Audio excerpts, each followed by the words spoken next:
Welcome to the second episode of my Let's Play Devil May Cry 1.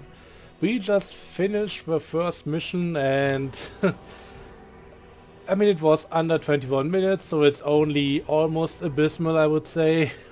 But hey, we took a look at a lot of different stuff. We got a lot of new items like the blue fragments and all of that. So yeah, we're not doing all that bad overall. But let's see how the next one goes. I hope some of these missions will be shorter, but I'm kind of trying to go for a completion run here, so no promises. Second mission, Judge of Death. Open the door of the cathedral. I'm sorry, it's over 26 degrees Celsius in this room, which means my brain cells are slowly checking out. Just going on vacation, only running with the minimal whatever.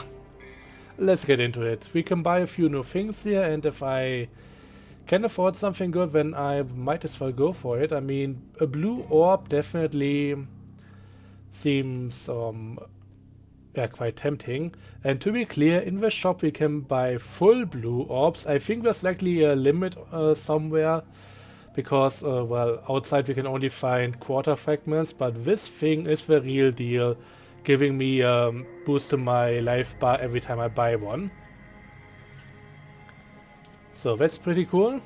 I wish they segmented out the life bar a bit more so that we could more easily identify how much we are getting. But it's not a little, but also not really a lot. Somewhere in the middle. But we can buy a few of them over our time of playing. Anyways, let's get going. So, we start out in a nice little hallway. It is going to curve around right here, and I mean, the scenery, it's amazing. By the way, for those who don't know, and I know this is a widely known fact at this point, the entire game was initially made for a Resident Evil entry. So that's where the castle and all of that came from. But in the end they went for something else for the next Resident Evil at the time, and decided to turn this into its own franchise and add the whole demonic thing to it, and I mean, it's amazing.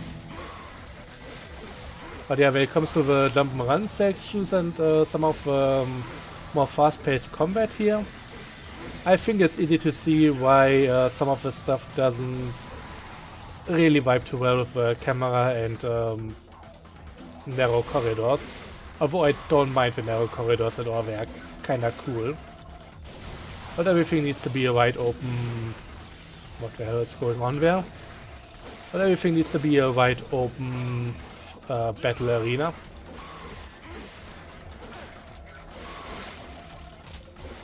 Yeah, definitely getting rid of shotgun guys real quick if I can. I should really refamiliarize myself with the controls. I did a playthrough recently-ish, like a month ago or something, I don't fully remember. I was pretty good at the end, but I'm certainly getting a bit rusty again. And I'm definitely more the type who would like to read through the different combos and all of that instead of trying to find them out on the go. Because I just end up mashing buttons and all of that, and yeah, in the end I don't really know which one actually caused the combo to go off, so yeah, that's a bit of a problem. Anyways, yeah, we could go through this door, by the way. Let's take a look. This door is locked, but it looks like a rusty key may help. Okay, I've said that I wanted to criticize the game where applicable and where reasonable. Honestly, one thing that I don't like about it, a lot of the game... Oh shit, there's more coming? A lot of the game has to do with just getting certain objects to open certain doors and all of that. There are like three rusty keys at the very least that I remember off the top of my head. One we used on the last episode, one we need for that door, and there's going to be another one for a door in the future. Maybe even more than that, and I think some of it could have used with a bit more variety, but there's also a whole nother aspect to it which we are going to get into at the right time. Anyways, we have this nice little ornament there with apparently blades sticking out of it. A sculpture of a female in agony with a sword piece through her chest. Yeah, I would also be very much in agony at that point. Wait, I can hear a voice. I am Alastor. The weak shall give the heart and swear their eternal loyalty to me. Alastor might be a tiny bit drunk on power and stone juices. Ouch! So that's not the first sword through our chest here, and also again being electrocuted. Must be Monday again.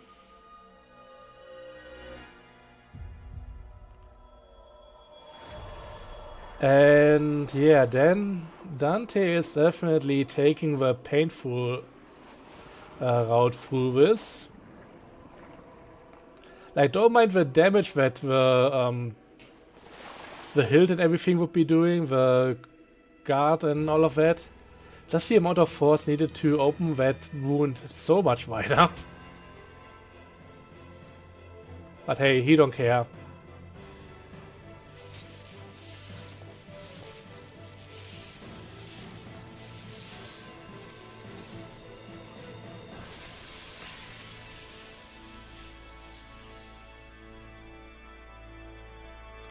He just got a sweet new weapon.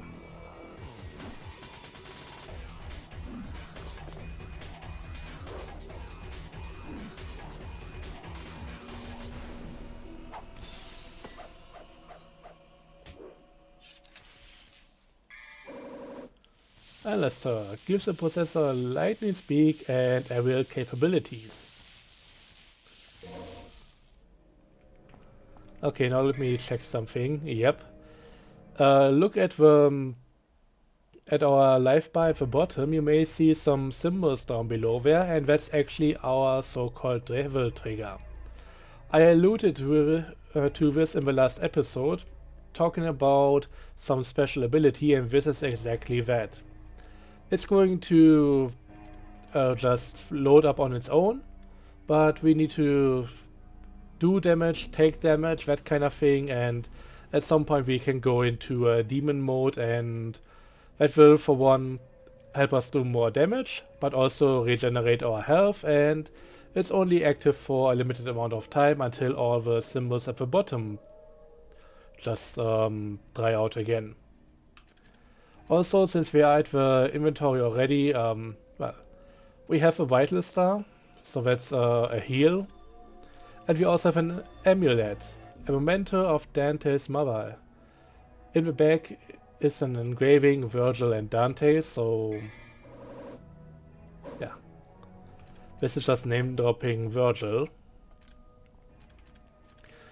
I mean, if you know the series, you know who Virgil is. If you don't, this game is likely not going to do too much for you, but the other ones are.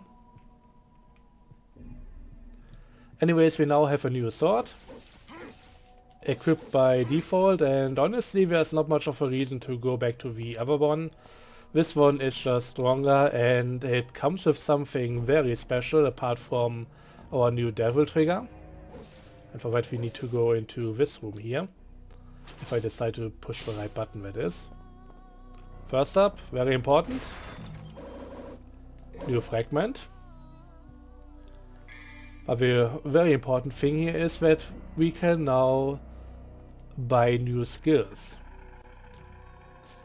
For example, Stinger level 1, which I would buy if I had enough red orbs right now, but other ones are far more expensive, like Air Hike, which is basically a double jump like we can do off walls now, but without the wall requirement. Air Raid is part of our devil form. Vortex is another part of a devil form, so There are a lot of different things now. I could maybe also, while I'm at it, Jesus Christ. Let's take a look. How much is a purple orb? 440, so I'm a bit short on that. A purple orb is going to give me another one of those symbols which you can load up, allowing us to stay in Devil Trigger a bit longer. But we need to get into another fight in order to really demonstrate what that's all about. Ah, perfect. And yeah, just by hitting these puppets, we're already filling up our Devil Trigger gauge.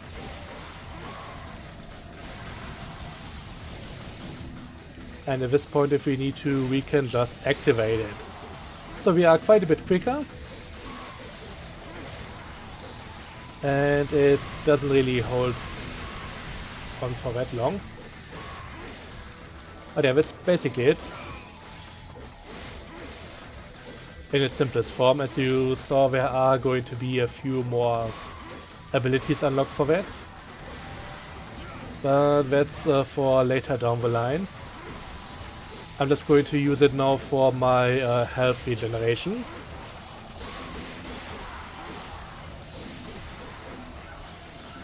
But ideally I would like to not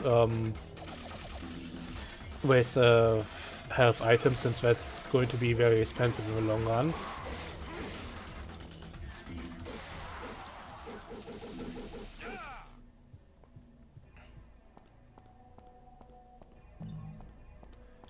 Hey, nice big one. So how many orbs do we have right now?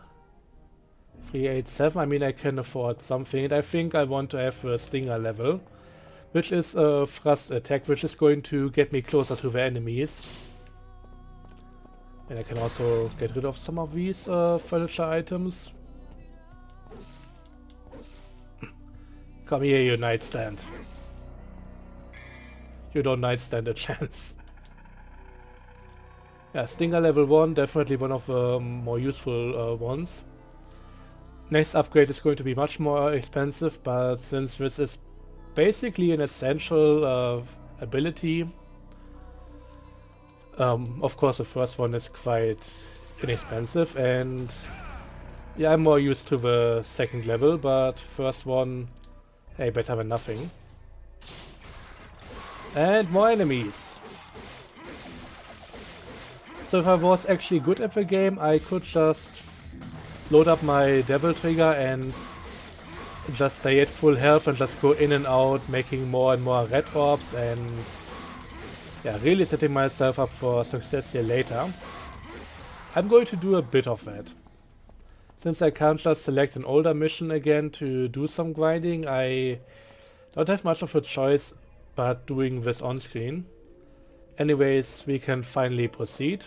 First up, it's a carving of the Judge of Death. This is where we just pick up the sword and the wall just changed afterwards.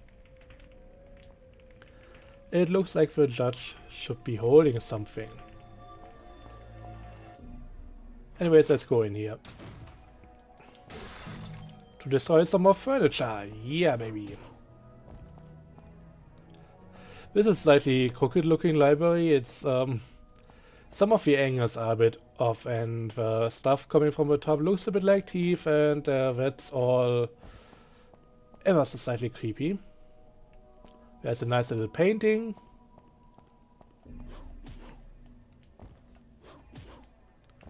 And we can also basically jump onto the balcony here.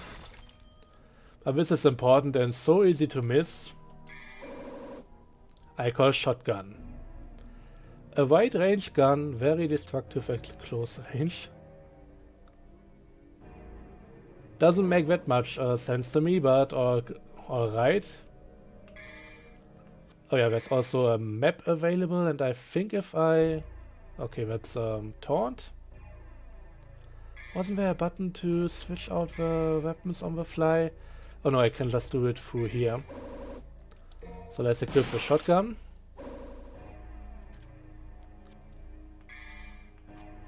I may have to look this up. You know what, let's do it now, because I don't think I can just get into the menu here. um, on the screen between missions. Controller setup type B, show map devil trigger, shoot examine, sword, action, Alistair, free selection, more players. Okay, I can switch out the weapons on the right stick, but I cannot switch the guns. Alright. Anyways, moving on. So this thing is ever so slightly creepy, and we have an interesting painting over here with once again something glowing. A Grim Reaper-like devil is depicted. A key is embedded. Should I take it? I wanna say no, but I think we may need it, so yeah, it's another rusty key. As I mentioned, it would be nice to have a bit more variety here. Okay, I'm waiting. Huh? Come on. You know you want to. Nah, it's not going to happen. Maybe once I go further back to the door, just giving me a false sense of security here. Come on, we both know how this works. Apparently not. And yeah, I'm playing along a little bit, but I know how and when it's going to happen. But this whole thing is basically what I thought when I played it for the first time. Because you know something's going to go down. We just took a key from basically the Grim Reaper, so you would expect an ambush. But anyways, we just use the key and now we are in the courtyard. Can I get onto the fountain? This feels like it should be something that I can do and get some ops for it.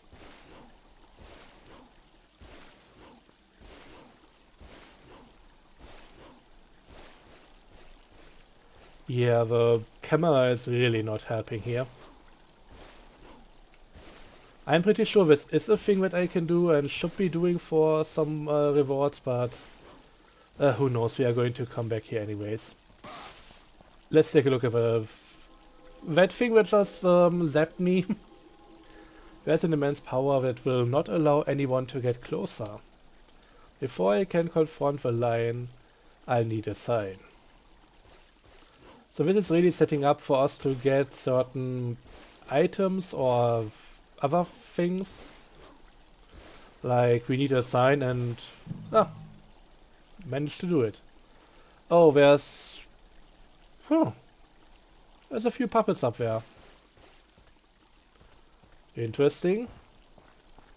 So let's see, is there anything else to do down here? There are a few ornaments on the outside, but nothing really of importance, so let's go up the staircase. And hey, they finally woke up.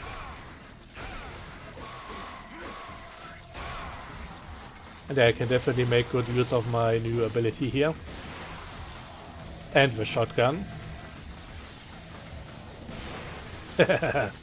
Die.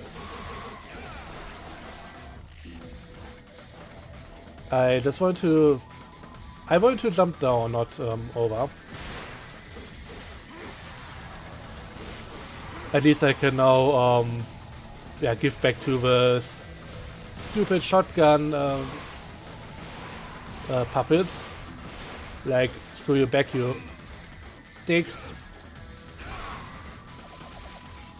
Hui! Okay, time for a devil trigger. Or so I decided. Oh, there's a nice big green orb with my name on it.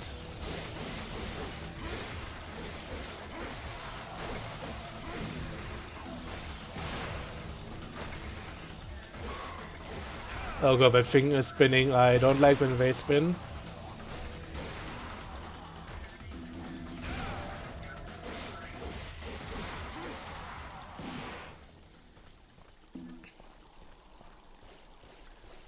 The interesting thing about a lot of these combos is that they carry over from one game to the other.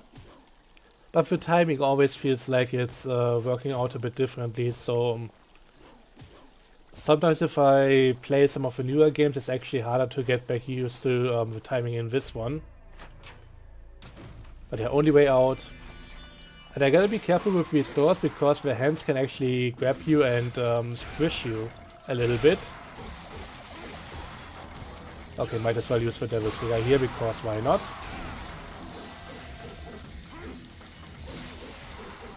Right now, from what I remember, there's not much of a reason to just keep it around. There's a thing at the end here which for the longest time I didn't know what it's about. There's something engraved beneath the opening. This is where the guiding souls gather. This is for a later mission, like a failsafe. I always thought it would be a big secret. I thought we could maybe unlock a door or something behind it. It looks like it would be continuing behind there. If you look to the left edge of this carpet or whatever is behind it. Surely this is not the end of the corridor, but for some reason, yeah, it kinda is. Let's look at this one. There's something written. A ghost stands before thee. To open the path, use thy strength to drive it back. Okay, I'm playing with you. I'm of course supposed to be hitting the sarcophagus here. Take that. And now we are apparently in a swamp.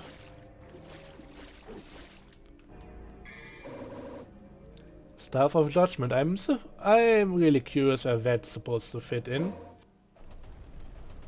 Also opening a secret door, closing it again, and it's open once more. And where do we end up but the library again? Oh yeah, I forgot there's also some text if you go here before that thing opens, where he notices that there is a room behind it, and yeah, this is how you get to it.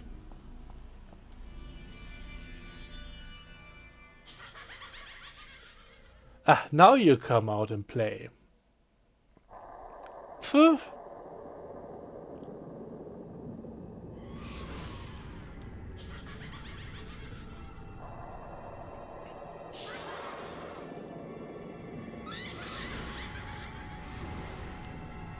I want you to finish your beauty sleep or something. So now we have to deal with these creatures. I'm just going to shotgun them.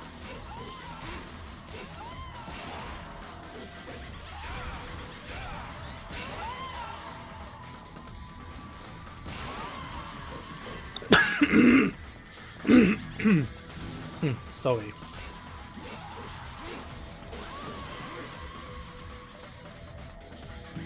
And I think we are done. Yeah.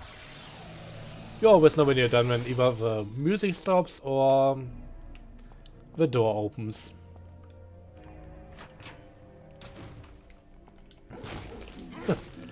Having a spider infestation here as well, so that's nice.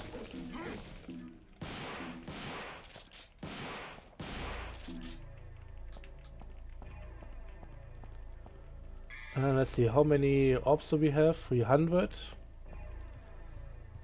I bet I can get a few people to spawn here, I mean puppets. Maybe not. Disappointing. But yeah, just getting some stuff to farm here is actually not the worst idea. You know what, let's go back and record here for a moment. And yeah, if you want a straightforward, as quick as possible playthrough, where we do multiple things, multiple missions video, I mean, I hope we get to some of that at some point, that we don't just spend the entire time on one single thing.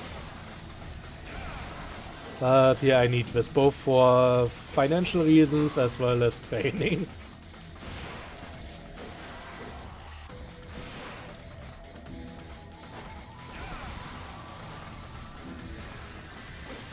So this is likely going to be a very slow playthrough, I realize now. I wasn't sure how it would pan out, but seeing how the first mission took me over 20 minutes and this one Well, the video is at 24 or almost 25 minutes already. It's just...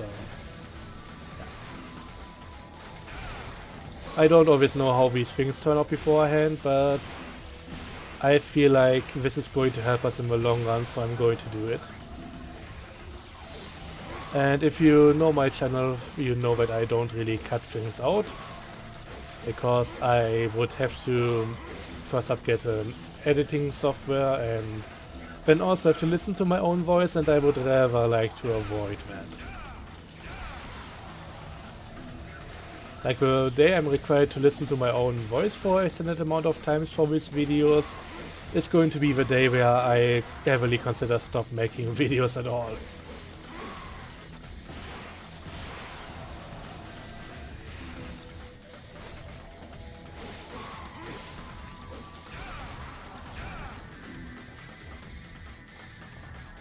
Okay, another 2 up there. Maybe I can... Haha, gotcha.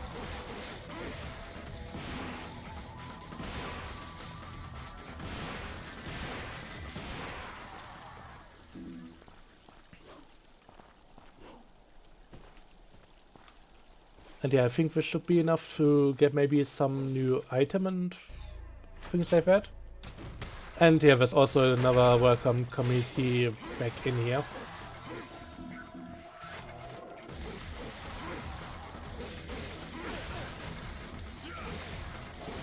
I swear we are going to get more progress done, but yeah, this is actually going to be very helpful. Trust me. I've been through this already, and while I made it through the game initially without too many hiccups, I mean, yeah, it didn't go too well, but overall it went alright. The game completely curb stomped me once we got to the hard mode playthrough. So in the end I'm doing this in order to set up for a hard mode run, which I don't know if I'll be recording, but yeah, at least I want to feel like I've done the most forward. I don't know if I'm even interested in hard mode itself, but I feel like for a proper playthrough you should be able to continue the game after the first playthrough, at least theoretically, without being completely lost.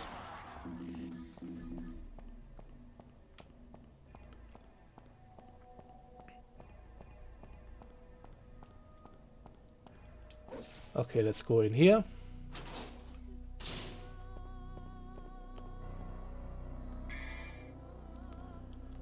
And I think we want stuff that we cannot buy. I could buy a yellow orb, but the thing is, the way revivals work here, I mean, you may have noticed already that the game is segmented into a lot of different rooms. So we go into a room, we fight there, and then we go to the next one. If we die doing a fight, we will be respawned back into the room before that, using the yellow orb.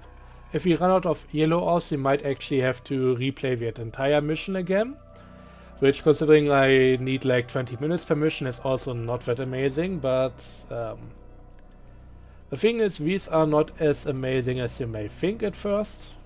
So yeah.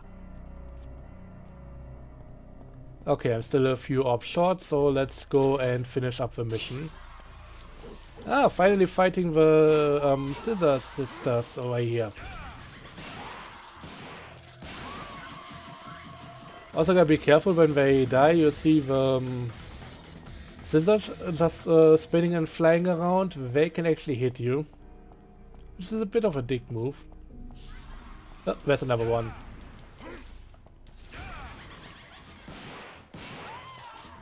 Ah, come here. Also, they are kind of ethereal and just going through the walls. With narrow corridors like this, they do that quite often.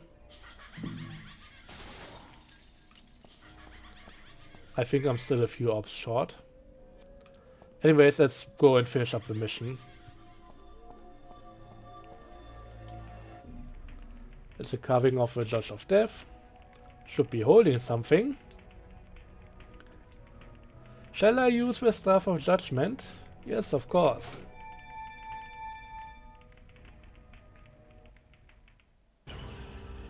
And that's actually the mission. It's usually like a 2 or 3 minute thing. With me it's more like 20 to 30 minutes. Yeah. But yeah, we should get a bonus now that will allow me to buy something else next time. Again, B level rank. Likely a bit too slow, but also getting a lot of orbs for it, so that's not too bad. But yeah, in the end it will help. Trust me. I'm an engineer. Not really, but close. Anyways, yeah, that's gonna be it for me for this one. I almost wanna say sorry for the time it took, but hey. I'm building up to something.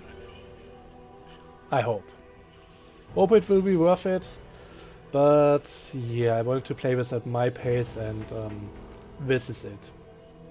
So thanks for watching, and see you guys next time, hopefully. Till then, have a good one, and bye bye.